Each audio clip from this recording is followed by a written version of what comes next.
Okay, so this video we're going to look at tightening up control because right now the beam just comes out automatically and it stays out there even though the resource is depleted. So let's put some manual control into this.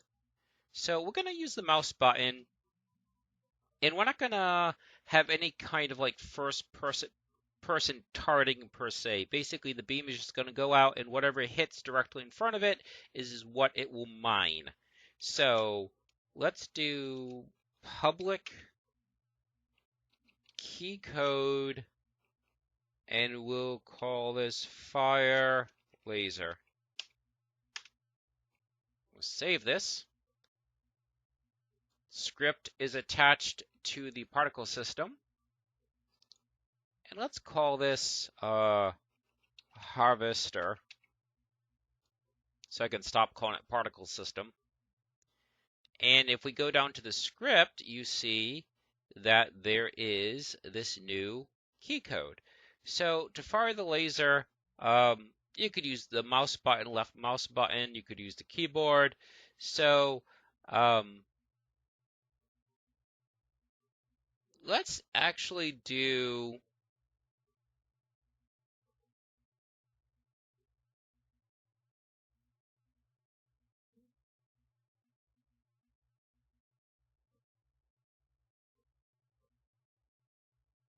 so it's way down the list, but you have to get way down towards the bottom. It's mouse 0 is the left mouse button. So we established a key code. We then said that that variable is going to be looking for the left mouse button. Now we actually have to check to see if that input occurs. So if input dot get key down fire laser. Now get key down is true for one frame and one frame only, and that is when you first press the mouse down. If you just do get key, then that's an ongoing true statement. So we want this to be a single detection, one frame only. So when you press the mouse down, something happens.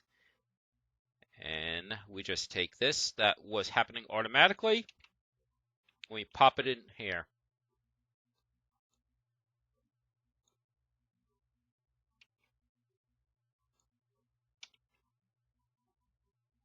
So rather than automatically going out, it now goes out when you press the mouse down.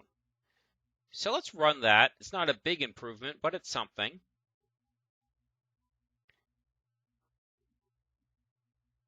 So because if it's lined up, you can still see it. So let's back it up a bit behind the camera. Let's click on the camera. We can see it's gone. So now we'll click on the mouse and now it comes out.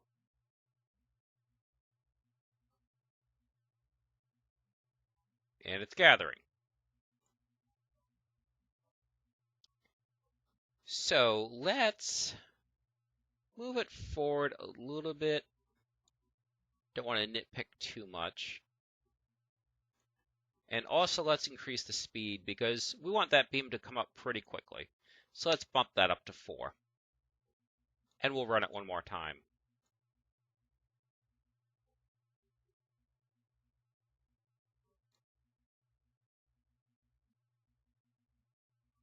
Quicker, but still taking a little bit too long.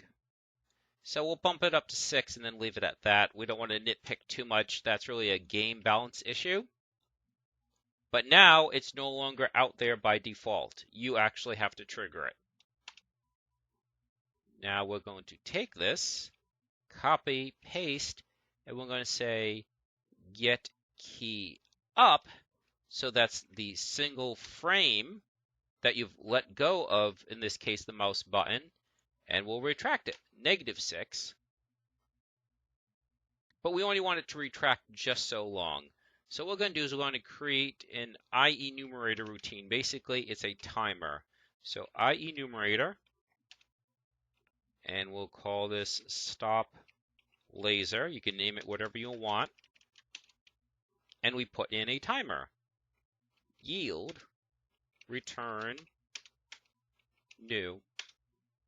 Now I'm going to say something that I usually don't, and that is, don't worry too much about exactly what this does. Just know that you have to do it. What is really important is this. Wait 4 seconds. That's really what you're trying to do. So yes, this has a purpose, and yes, you do need to add it, but don't worry too much about it. This is what you really care about, and that's really self-explanatory. You're waiting a certain amount of seconds, and we'll try 1 second. And then we'll take this, and we'll reset that to 0. So in other words, just as we said, we want this to stop the laser. So the retraction of the laser begins when you let go of the key, in this case the mouse, and then you need to tell it to actually do this. So start coroutine, stop laser. Sorry if it seems like I'm doing this out of order. You kind of have to, because if I hadn't created the routine, which I already did, if I hadn't done that, this wouldn't be working. It wouldn't have pre-filled for me. So you press the laser button down, the mouse, the laser goes out. You let the mouse button go, the mouse gets retracted, the laser gets retracted, excuse me. The coroutine gets started. The coroutine says, okay, keep retracting for 1 second, then stop. Hence the reason why we named it stop. So I think that should work. Now, in case you're wondering why we don't have to stop it here, it's because it gets stopped by a collision. It's stopping with the collider. So let's go ahead and give this a try now. So I'm holding it down, it collides, it's still going, I let go, and it retracts. Doesn't retract enough though. So let's increase that to 2.5F.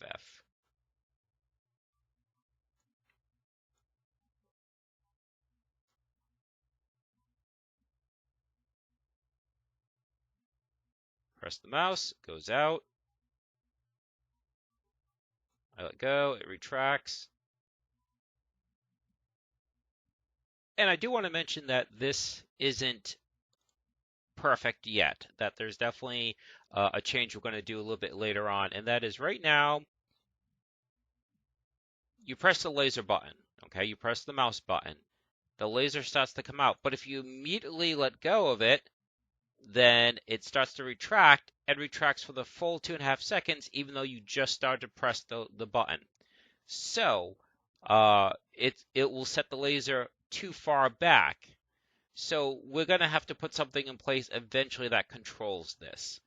I'm not worried about it right now because, again, this is an iterative process. When we started, the laser automatically came out and did not retract. Now it is based on player control. We can look at tightening that up later. Again, it's an iterative process. You get the basic functionality into place, and then you move on. So now for overheating. Let's go to the harvest script, and we're going to add 2 new variables. The first one, public string laser in use, and it'll default to now. So this is simply going to detect, or track, I should say. It's going to track whether or not we're using the laser. And if the laser is being used, then we want to have a variable get increased. And by the name, overheat, you can tell it's looking to see if the laser is overheating. Kind of like reverse hit points. Once this number gets increased to a certain amount, the laser will become disabled. So that's also what this is going to do. This is going to have a yes, a no, but also probably have a third status like locked. Basically, as a penalty for when the laser overheats, you won't be able to use it for a few seconds. So, as soon as you press the mouse down to fire the laser, laser is in use. So laser in use equals Y.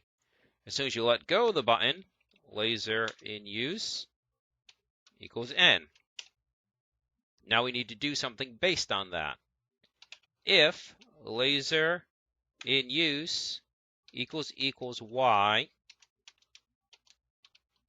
then we want something to happen. Well, if the laser is in use, we need to start increasing. We need to start increasing that overheat variable. So overheat plus equals 1.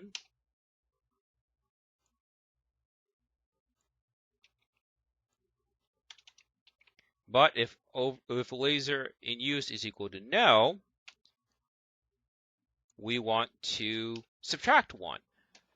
But problem with that is we start off at 0 for overheat, and we're saying that the laser is not in use, which means this criteria is met, and this number will immediately get into the negatives, which we don't want. We want 0 to be the bottom. So we have to add a second condition here. So if laser is in use is equal to N, and overheat is greater than 1.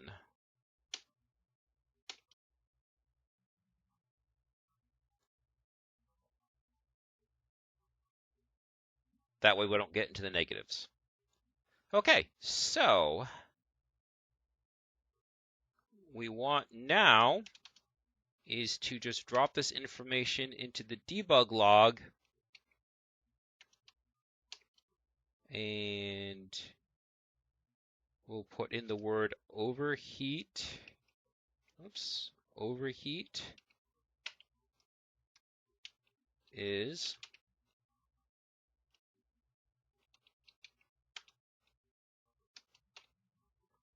that way we will be able to separate it from the other stuff that shows up in the debug log.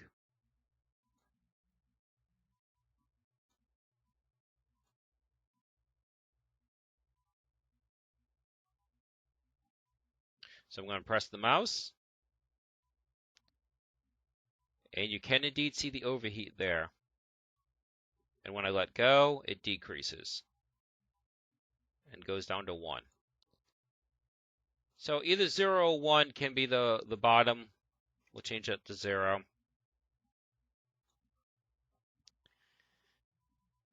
And so that gives you the basic of an overheat. The only thing that this does not do is actually disable the laser, but that gets a little bit tricky and you have to track a few things, so I think I'll put that in the next video.